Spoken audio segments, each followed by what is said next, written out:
Yang kami mau tanya, bolehkah wudu pakai air laut? Assalamualaikum warahmatullahi wabarakatuh. Bismillahirrahmanirrahim.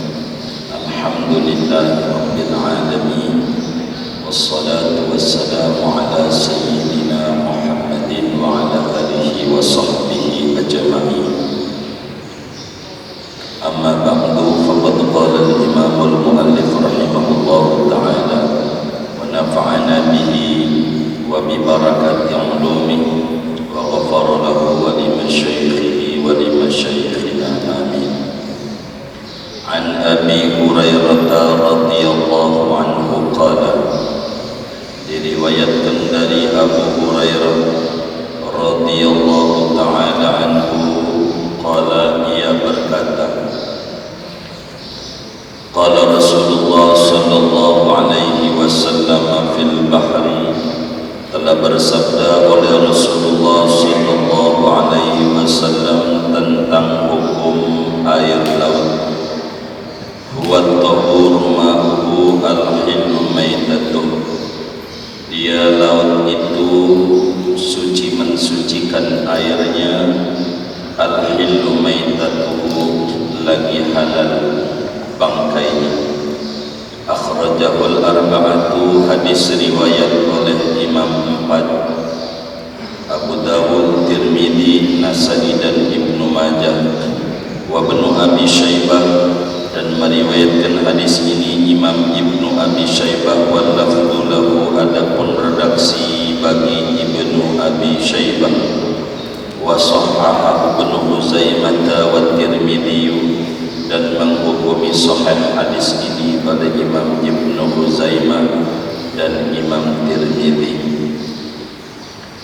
Wa rawahu Malik wa Syafi'i wa Ahmad, meriwayatkan hadis ini pula Imam Malik, Imam Syafi'i dan Imam Ahmad bin Hanbal. Shadaqa Rasulullah sallallahu alaihi wa alihi wasallam. Saudara-saudara sekalian yang mulia, pertemuan ini kita akan memasuki hadis pertama dari 1500-an hadis yang ada di dalam kitab Bulughul Maram fi Adillatil Ahkam. Hadis pertama datangnya dari sahabat besar Rasulullah sallallahu alaihi wasallam, masyhur dan tenar panggilannya Abu Hurairah radhiyallahu anhu. Nama aslinya Abdurrahman bin Sakhar. Nama asli Abu Hurairah adalah Abdurrahman bin Sakhar. Beliau datang ke Madinah pada tahun ke-7 Hijriah. Saat itu Rasulullah sallallahu alaihi wasallam ada di Khaybar, sehingga Abu Hurairah balik lagi menyusul Nabi ke Khaybar untuk menyatakan masuk Islam di hadapan Rasulullah sallallahu alaihi wasallam. Abu Hurairah, saudara, termasuk pimpinan Ahlus Suffah di emperan Masjid Rasulullah sallallahu alaihi wasallam. Ada emperan itu tempat orang-orang yang kurang berpunya, beasiswa anak didik Rasulullah sallallahu alaihi wasallam. Namanya disebut Ashabus Suffah. Salah satunya adalah Abu Hurairah radhiyallahu anhu. Karena Abu Hurairah ini ikut Rasulullah sallallahu alaihi wasallam memilih mondok sama Nabi, sehingga Abu Hurairah itu dari 124.000 orang sahabat, salah satunya adalah Abu Hurairah dan terdepannya adalah Abu Hurairah berbicara terbanyak meriwayatkan hadis daripada Nabi kita Muhammad sallallahu alaihi wasallam. Tercatat dalam berbagai kitab-kitab hadis, Abu Hurairah ini meriwayatkan hadis 5.374 hadis. Ini baru satu yang akan kita bedah dari 5.374 hadis yang disampaikan Abu Hurairah kepada kita. Beliau bilang juga masih ada 50% lagi yang saya tidak sampaikan kepada anda semua, belum sempat. Abu Hurairah, banyak hadis Nabi itu saudara, banyak sekali.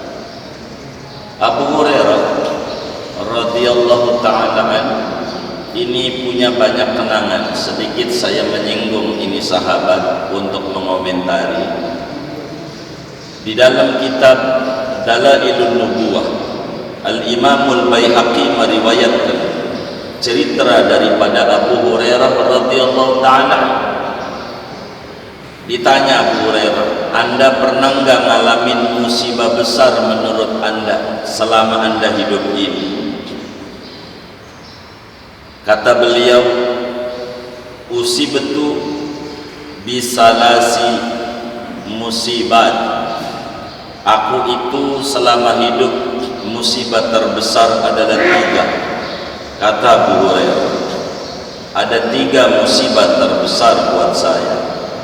Dari sekian banyak musibah yang menimpa diri saya, yang lain kecil, namun yang ini besar. Lalu ditanya oleh murid-muridnya, apa itu? Dijawab yang pertama, dengan wafatnya Rasulullah sallallahu alaihi wasallam. Itu musibah besar buat saya. Enggak bisa memandang wajahnya lagi, enggak bisa langsung mendengar kalam mulia dari lidah mulia, dari sosok manusia mulia. Kedua, dengan tewasnya, wafatnya Sayyidina Utsman bin Affan. Gugur, ditusuk Sayyidina Utsman bin Affan, khalifah ketiga.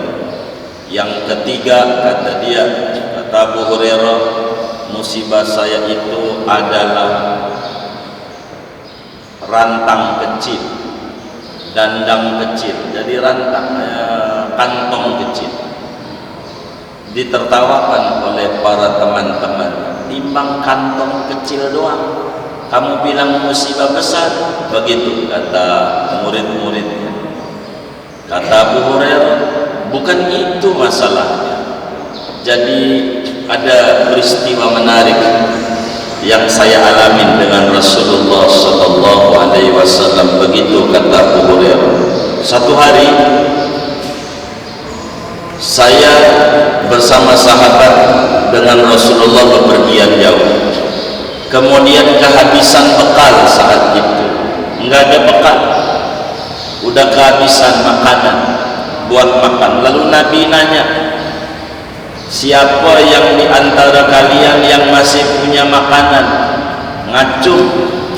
Maka Abu Hurairah pun juga mengacung. Nabi, saya ada.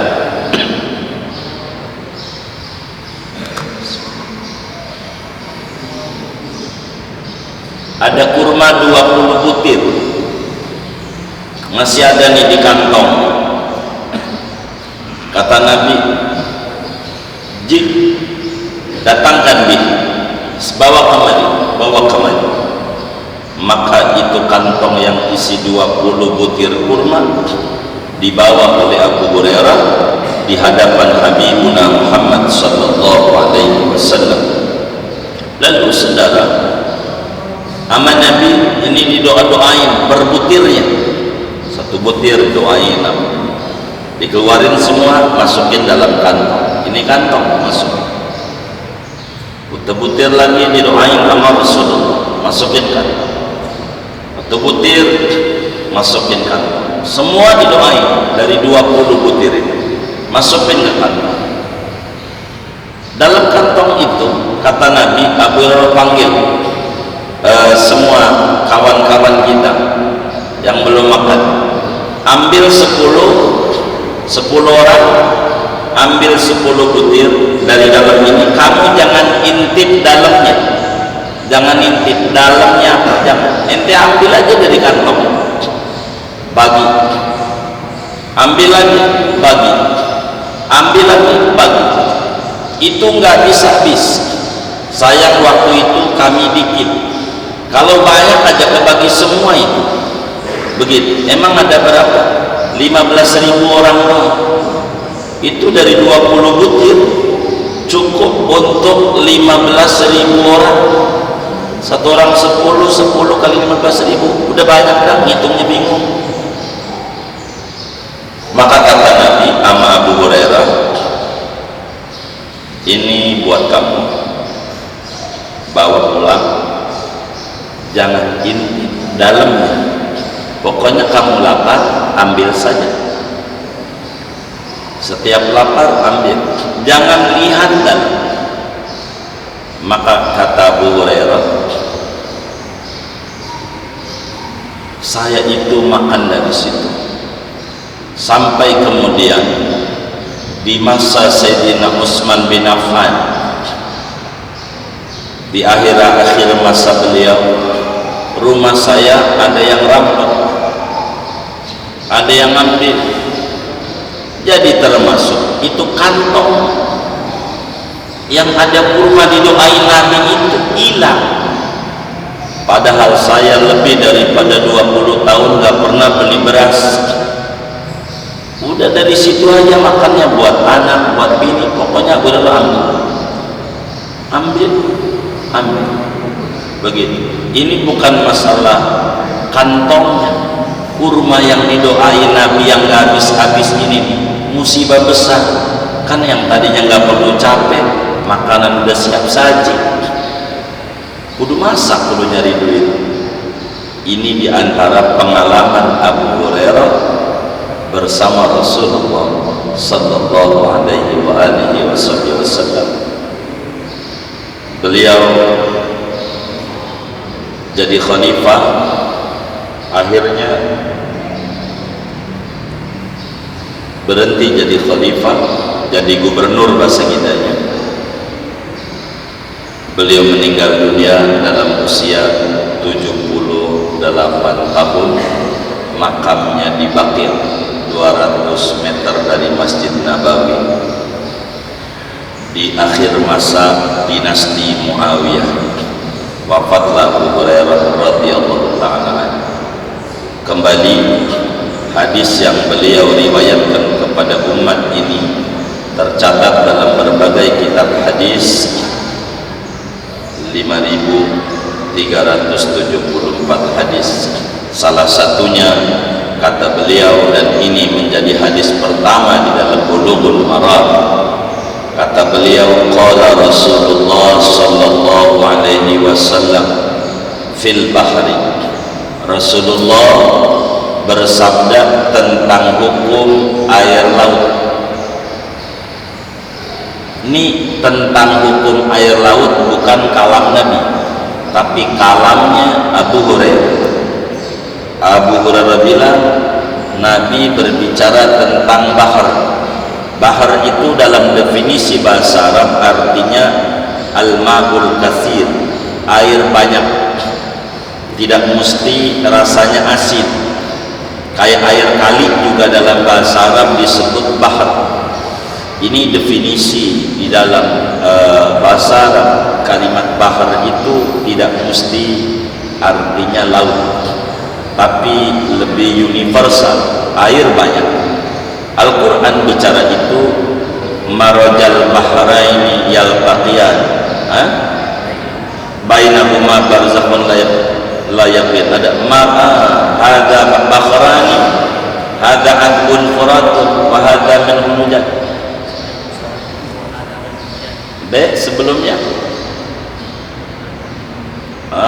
bahrani, marajal bahrani, hadza adbun furatun wa hadza minhum jaj. Ada dua lautan, yang satu asin, yang satu tidak asin. Artinya bahar dalam bahasa Arab artinya air banyak, air banyak. Nabi ditanya tentang laut, tentang air banyak, artinya airnya bercampur macam-macam, namanya juga lautan, ada berbagai macam. Lalu kata Nabi, air laut itu suci mensucikan, airnya lagi halal bangkai. Hadis ini saudara yang meriwayatkan banyak ulama. Abu Dawud di dalam Sunan Abu Dawudnya, Imam Tirmidzi ada juga di dalam Sunan Tirmidzi, Nasa'i di dalam Sunan Nasa'i, Ibnu Majah di dalam Sunan Ibnu Majah, juga Imam Ibnu Abi Syaibah di dalam kitab Musannafnya, Ibnu Khuzaimah di dalam Sahih Ibnu Khuzaimahnya bahkan menghukumi Sahih, juga Imam Tirmidzi menghukumi Sahih, Imam Malik di dalam kitab Al-Muwatta'nya, Imam Syafi'i di dalam kitab Musnad Syafi'inya, Imam Ahmad di dalam kitab Musnad Ahmad bin Hanbal singkatnya. Banyak ulama meriwayatkan hadis ini saudara. Tapi perlu diketahui, hadis ini ada asbabul wurud, ada latar belakang kenapa Nabi bersabda ini, dan ini kehebatan Islam. Setiap kalimat ada asal muasalnya. Sebab apa Rasulullah sallallahu alaihi wasallam bersabda, huwa dhahuru ma'uhu al-hillu maitat. Abu Hurairah radhiyallahu taala an dalam hadis riwayat Imam Ahmad bin Hanbal jauh lebih terang, ada sahabat namanya Abdullah Al-Mudliji dari Bani Mudlij. Abdullah Al-Mudliji bilang begini sama Nabi, ini asal muasalnya, ya Rasulullah, inna narkabul bahra wa nahmilu ma'ana al-qalil minal ma' fa in tawaddahna bihi atishna afana tawaddau bihi. Faqala sallallahu alaihi wasallam, huwa at-tahuru ma'uhu al-hillu maitatu. Kata Abdullah Al-Mudliji bilang, wahai baginda Rasul,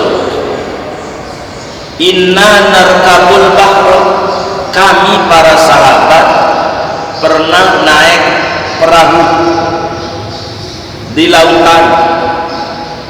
Jadi di sini dijelaskan tentang hukum naik perahu, naik kapal feri, naik kapal terbang. Dari sini hukumnya boleh. Nabi nggak protes sama sahabat bilang kami naik perahu.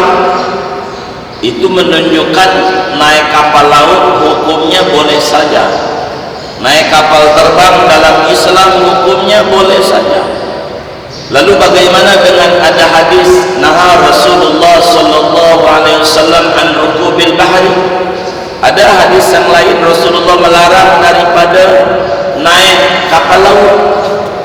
Bagaimana ini hadis ini? Maka ulama menjawab, setelah diteliti hadis itu dhaif tentang larangan naik kapal laut. Andai sahih hadis itu, kata ulama, itu maknanya kalau lagi gelombang besar, maka ketika ada badai tentu dilarang. Tapi kalau normal-normal saja enggak apa-apa. Pesawat terbang sudah diatur bagaimana cuaca yang mau ditempuh dari satu daerah ke daerah yang lain, satu negara ke negara yang lain, dan itu sudah ada kajian ilmiahnya, enggak apa-apa. Berdasarkan mana? Iqrar, pengakuan dari Rasulullah SAW. Karena hadis kemarin 2 hari yang lalu kita membedah hadis itu, sabda Nabi, perbuatan Nabi, pengakuan Nabi. Ini Nabi akui ketika sahabat bilang inna narkabul bahra, kami Rasulullah naik kapal laut, naik perahu, naik sampan, wa nahmilu ma'anal qalil minal ma', kami bawa air sedikit. Air ada, sedikit. Kalau kami pakai wudu, kami kehausan.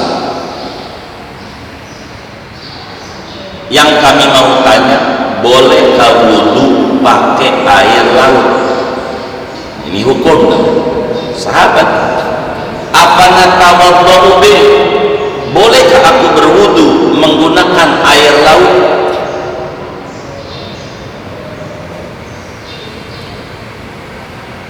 Maka dijawab oleh Nabi, ini jawabannya, huwa tahur ma'uhu al-hil maitatu. Air laut itu suci mensucikan air, suci mensucikan air.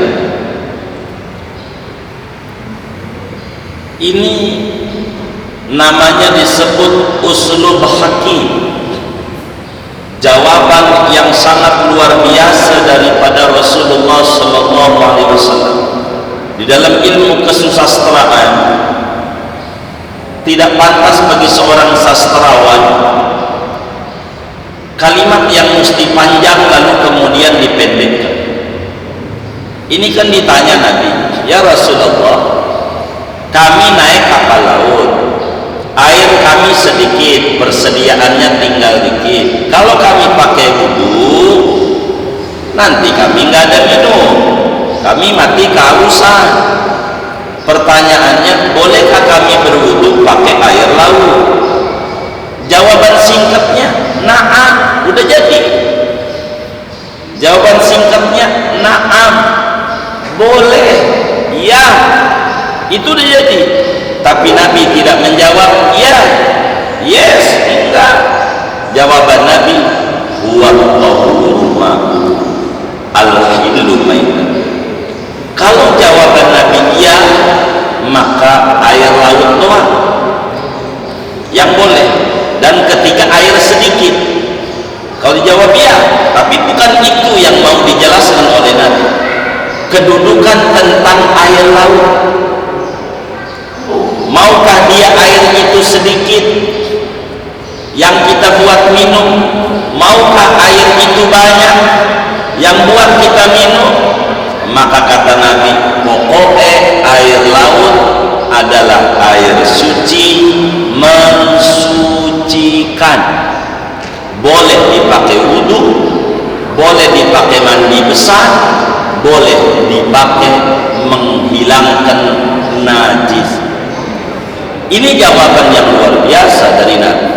Dan hadis ini yang diambil oleh Imam Ibnu Hajar Al-Asqalani dari Ibnu Abi Syaibah, yang enggak pakai kalimat inna narkabul bahr, langsung jawaban Nabi, huwa tahuru ma'u.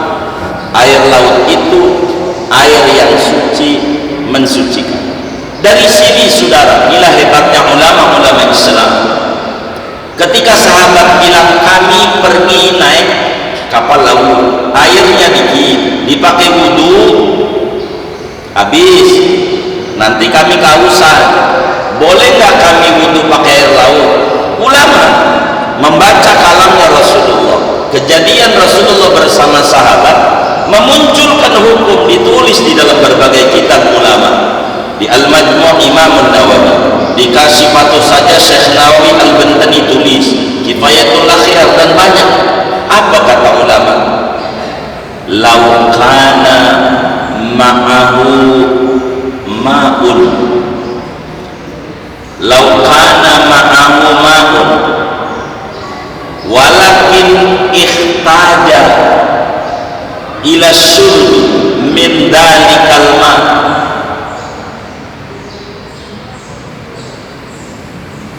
fayahrumul wudu. Kata ulama, andai ada orang punya air, sementara dia dalam bepergian jauh, kayak tadi sahabat naik kapal laut, airnya sedikit, tapi butuh untuk minum, untuk dirinya butuh. Sekarang dia bepergian jauh, apakah kudu tayamum, apakah kudu wudu? Dari sini hadis. Itu ulama hebat. Sedikit dari kalamnya Rasul bisa melahirkan begitu banyak ilmu. Kata ulama, "Lau kana ma'ahu ma'un qalilun yakfihi lil wudu walakin la lisyurb, yakfihi lisyurbi walakin la lil wudu, wa huwa fis safar falyatayammam." Siapa orang punya air sedikit, kalau dipakai wudu cukup, tapi minum nggak ada. Kalau dibuat masak cukup, buat wudu nggak ada. Bagaimana? Maka ulama bilang tayamum saja, air pakai minum.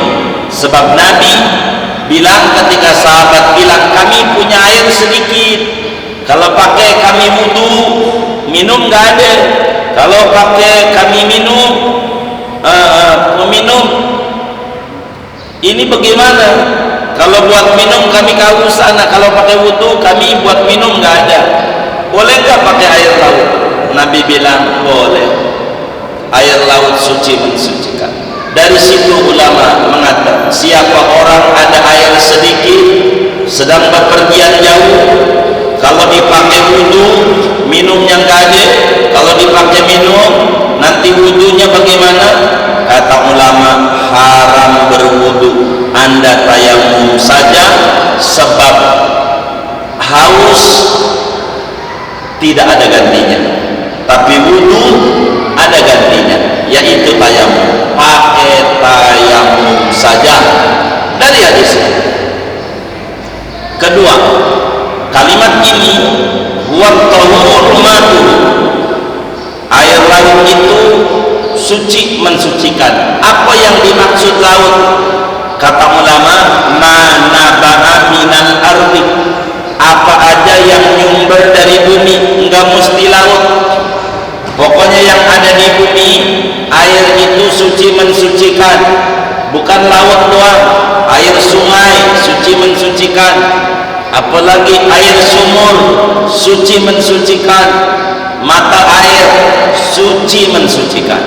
Dari mana? Dari hadis ini, namanya qiyas.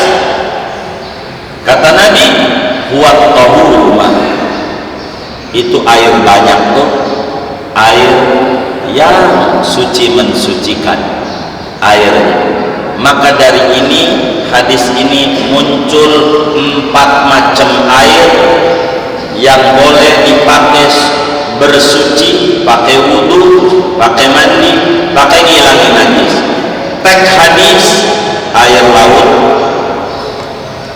yang tersirat dari hadis air kali, air sumur, dan mata air. Di luar ini, di dalam Al-Quran pada surat Al-Furqan ayat 58 Allah subhanahu wa ta'ala berfirman, wa anzalna minas sama'i ma'an tahura. Kata Allah, kami turunkan dari langit air suci mensucikan. Apa itu yang turun dari langit? 3. 1. Air hujan. 2. Air salju. 3. Air embun. Maka dari hadis ini ulama menulis seperti Al-Imam Ahmad bin Husain Al-Asfahani di dalam kitab Matan Ghaya wa Taqrib, al-miyahul lati yajuzu bihan takhiru sahumiyah, air yang boleh dipakai bersuci, pakai wudu, pakai mandi, pakai ngilangin najis. Ada 7 macam air. 3 dari langit, 4 dari bumi. Yang dari langit 3, air hujan, air embun, air es, salju. Yang dari bumi, air laut, air kali, air sumur, dan mata air.